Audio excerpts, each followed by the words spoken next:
சொல்லுமா. பேஷண்ட் பேர் விஜயகுமாருங்க மேம். பெங்களூர்லேருந்து கால் பண்ணியிருக்காங்க. அவங்களுக்கு வயசு 32 ஆகுது மேம். அவருக்கு வந்து வறட்டு இருமல் இருக்குங்களா மேம். 6 மாதமாக விட்டு விட்டு இருந்துட்டு இருந்துச்சுங்களா மேம். இப்போ கண்டினியூஸாக இருமல் வந்துட்டே இருக்குது. குத்தி குத்தி இருமல் வருதுன்னு சொல்கிறாருங்க மேம். அந்த இருமல் வரும்போது காது வரைக்குமே பெயின் இருக்குது அப்படின்னு சொல்லியிருக்காருங்க மேம். அது எதனால் வருது அவர் தெரிஞ்சுக்கணும்னு சொல்லி கேட்டிருக்காருங்க மேம்.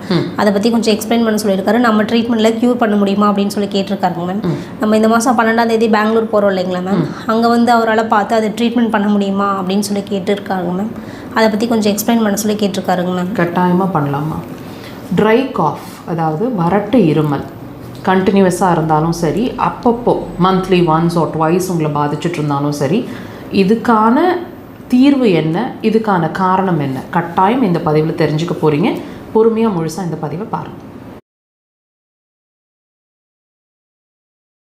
அடிக்கடி ட்ரை காஃப் வந்துகிட்டே இருக்குது, சளி பிடிக்கிறது இல்லை, ஆனால் குத்தி குத்தி த்ரோட்டில் வந்து இரிட்டேஷன் ஆகிட்டு இருமல் வந்துகிட்டே இருக்குது. கண்டினியூஸாக இருமல் வருது.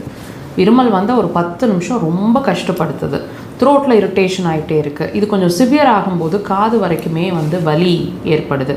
இந்த மாதிரி சிரமத்தில் இருக்கீங்க, கண்டினியூஸாக இருக்கீங்க, அப்பப்போ பாதிக்குது, மாதத்துக்கு ஒரு தடவையாவது குறைஞ்சபட்சம் அந்த இருமல் வந்துடுது, த்ரோட் இன்ஃபெக்ஷன் ஆகிடுது, அல்லது சளி பிடிக்கிறது இல்லை செருமல்னு சொல்லுவாங்க, அதாவது சளி தொண்டையிலேருந்து இந்த மாதிரி கிளியர் பண்ணுவீங்க இல்லையா, இந்த மாதிரி இருந்துட்டு இருந்தாலும் சரி, இதுக்கான காரணம் அப்படின்னு சொல்லப்படுறது உங்களோட மலக்குடல். அதாவது நீங்கள் இந்த பிரச்சனையில் இருக்கீங்க இல்லையா, உதாரணத்துக்கு ஒரு 3 மாதமாக 6 மாதமாக இந்த ட்ரை காஃப்லேயோ இந்த செருமல்லையோ நீங்கள் பாதிச்சுட்ருக்கீங்க அப்படின்னா கட்டாயமாக இன் லாங் ரன், அதாவது ரொம்ப நாள்பட்டு மோஷன் சிரமம் அப்படிங்கிற பிரச்சனையில் இருப்பீங்க. ஒன்று கான்ஸ்டிபேஷன், அதிகமாக ரொம்ப இறுக்கமாக போகுது, 2 நாளைக்கு ஒரு தடவை, ஒரு நாள் விட்டு ஒரு நாள், இப்படி மோஷன் சிரமம். அப்படி இல்லைன்னா 2-3 தடவைக்கு மேலே ஒரு நாளைக்கு போயிடுறோம், டைம் இல்லாமல் மோஷன் போகிறோம், சாப்பிட்ட பிறகு தான் மோஷன் வருது, அல்லது காலை எழுந்த உடனே 2 மணி 3 மணிக்கு ஏர்லி மார்னிங் எந்திரிச்சாலும் முதல் வேலை மோஷன் போயிடுறோம். மோஷனை வந்து கண்ட்ரோல் பண்ண முடியறதில்ல, டென்ஷன் ஆகும்போது மோஷன் போயிடுறோம், நிறைய கேஸ் ரிலீஸ் ஆகிற மாதிரி இருக்குது. இந்த மாதிரி விஷயங்களில் ஏதாவது ஒரு விஷயமாவது உங்களுக்கு இருக்கும். அடிஷ்னலாக piles, fissure, haemorrhoids, umbilical hernia, inguinal hernia, bleeding piles, blood போகிறது மோஷனில், இந்த மாதிரி விஷயங்கள் ஏதாவது ஒன்று அப்பப்போ நடந்துட்டுருக்கணும்.